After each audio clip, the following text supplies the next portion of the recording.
Invite Imran to address the Oxford Union.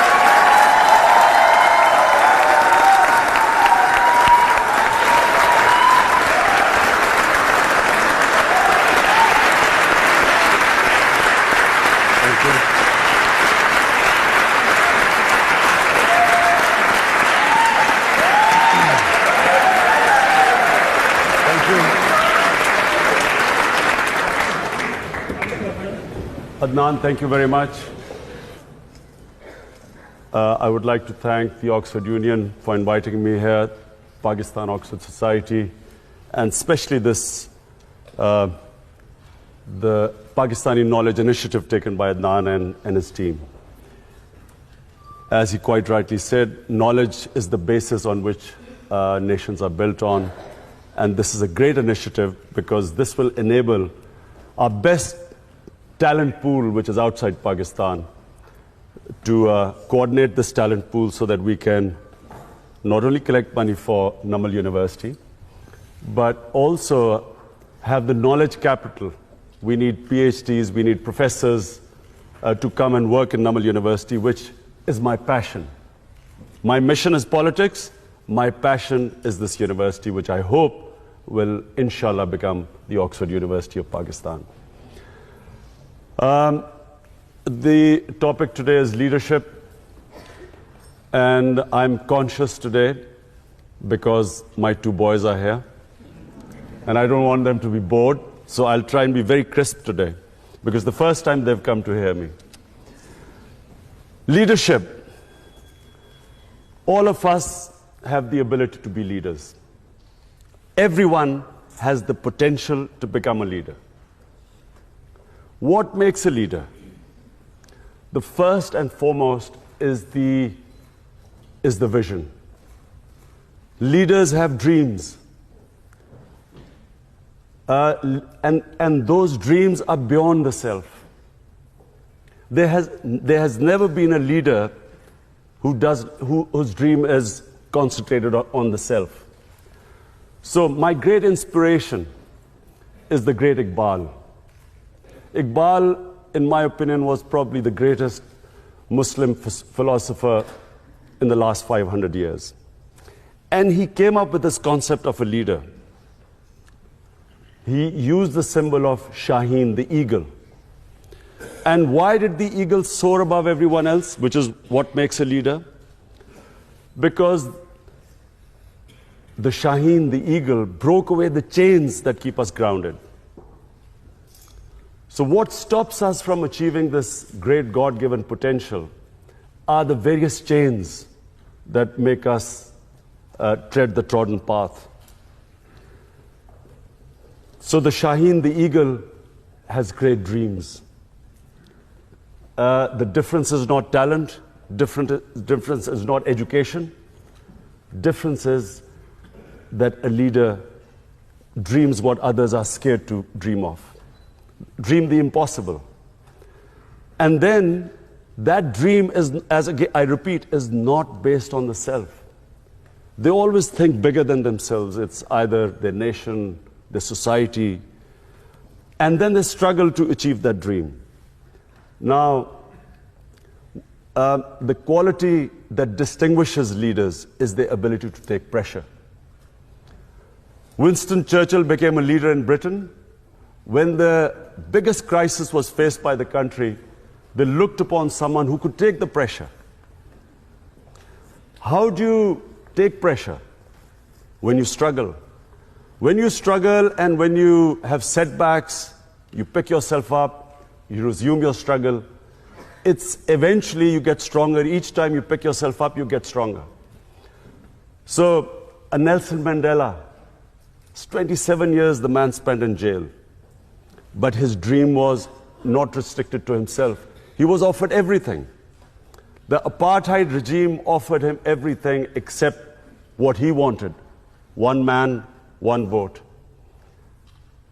A leader never compromises on his dream. The moment you start a compromise, it's a downward spiral.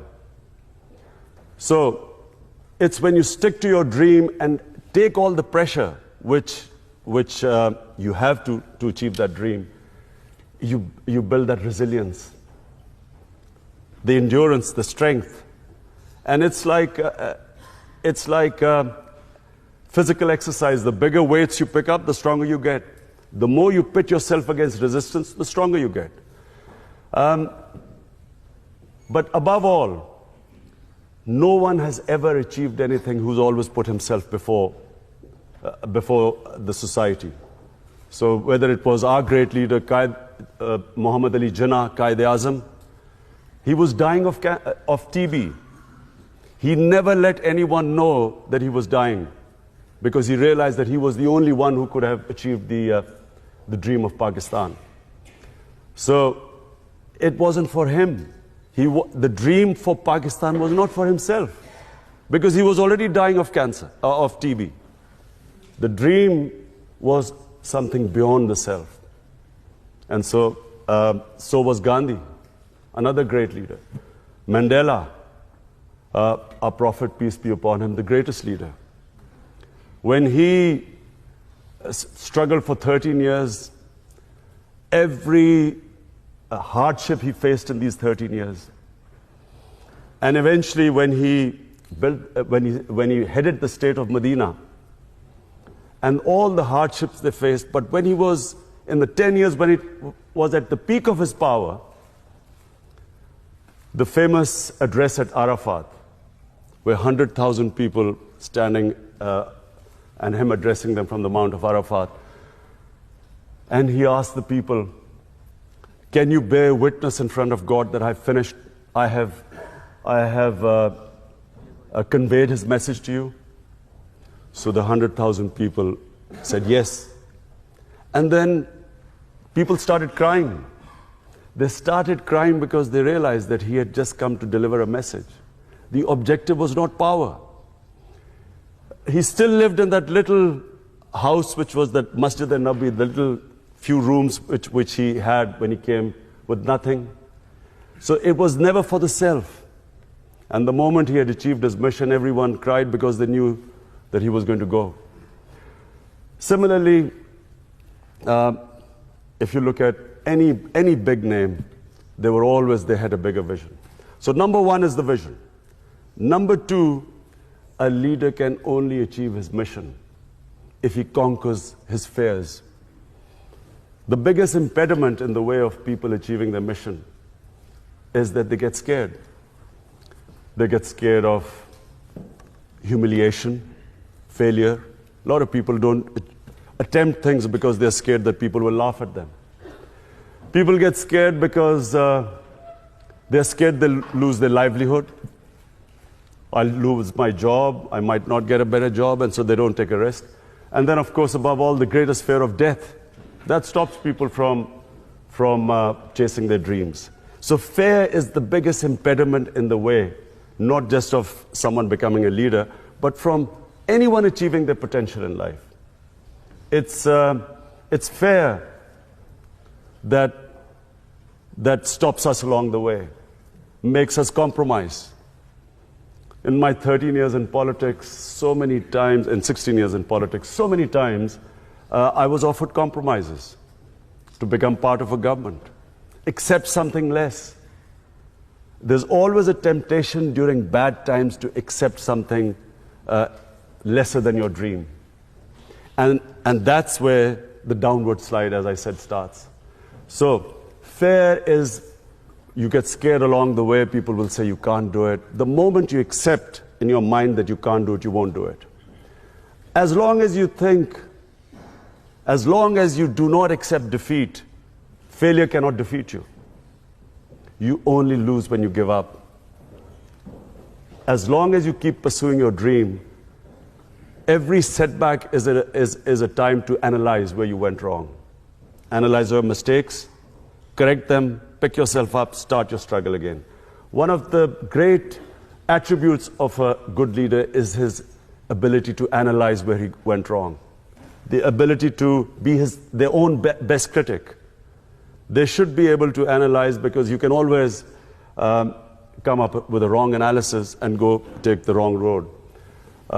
When you have a setback, you will always have access to a lot of advice. a lot of people will be giving you suggestions. Suggestions are free, so there are plenty of them. It's then the ability to know, and you should be your own best critic. And finally, a leader must have integrity. You cannot have a leader who does not have credibility. People only follow someone who they trust. So all the great leaders, and our great leader, Jinnah, or even his opponents always knew him to be an honest man. He spoke straight, people trusted him, they knew where they stood with him. Of course, that was also the greatest, our prophet, peace be upon him, was called the honest one, the truthful one, Al-Amin. A leader cannot not be credible. You can't be a leader if you do not have credibility. So credibility is one of the biggest reasons why people follow you. They have to trust you to go out and risk their lives for you. So all great leaders always were trusted by the people who followed them. So these are the three main qualities that makes a leader. From my own experience, I found when I played cricket as captain, cricket was the only sport that needs leadership. No other sport needs a leader. The coach is everything. I found in cricket that when the chips were down, the entire team looked towards the captain. Captaincy only came in moments of crisis. If you were doing well, you didn't need a captain, but you needed a captain when there was a crisis. And the moment the captain went down, the team went down with him. As long as the captain would not accept defeat, the players always looked at his body language, not the speeches he made.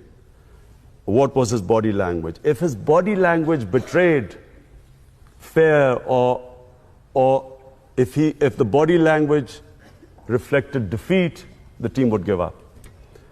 When I was building the hospital, it was far more difficult than something I had ever done on the cricket field. And all along the way, there were people who used to say, you can't do it. The first ever meeting we had, we were trying to clear the concept of building a cancer hospital in Pakistan.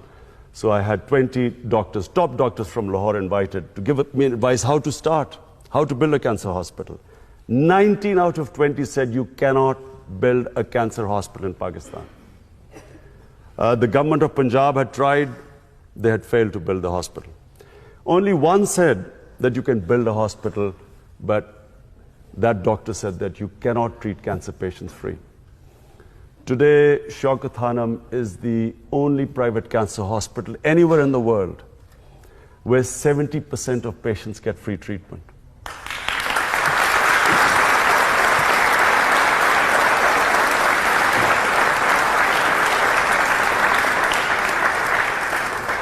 It was awarded by the World Health Organization. WHO awarded Shaukat Hanum for services to humanity as the only private cancer hospital, which is also the biggest charitable institution in Pakistan. And then when I came into politics, for most of my 16 years of politics, people laughed, made fun of me. He's too naive, doesn't understand politics. And all along the way, I was told one thing. To succeed in Pakistani politics, you have to do as the Romans do. So you have to make compromises and so on. And I was always offered compromises. Today, the only reason Tehreek-e-Insaf is by far the fastest growing party in Pakistan, had I compromised, this would not have happened.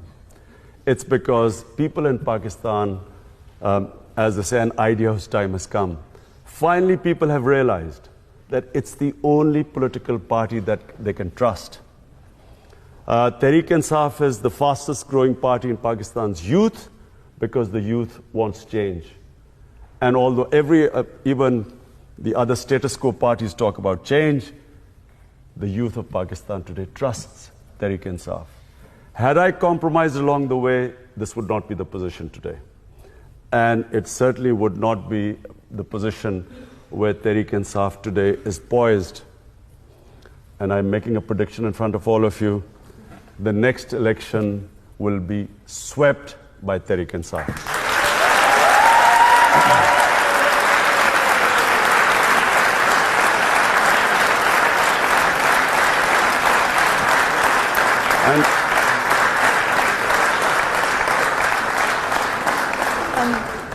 On behalf of both the Oxford Union, Oxford University Pakistan Society, and I think everyone here, I wanted to say a huge thank you, Imran, for coming today and for giving this hugely inspirational talk. I really think I speak on behalf of everyone here when I say that your thoughts on leadership, on overcoming every single fear that we have, and on standing up for what is right are things that we all need to think about a lot, especially for those of us who are students and are looking towards going perhaps into politics later on.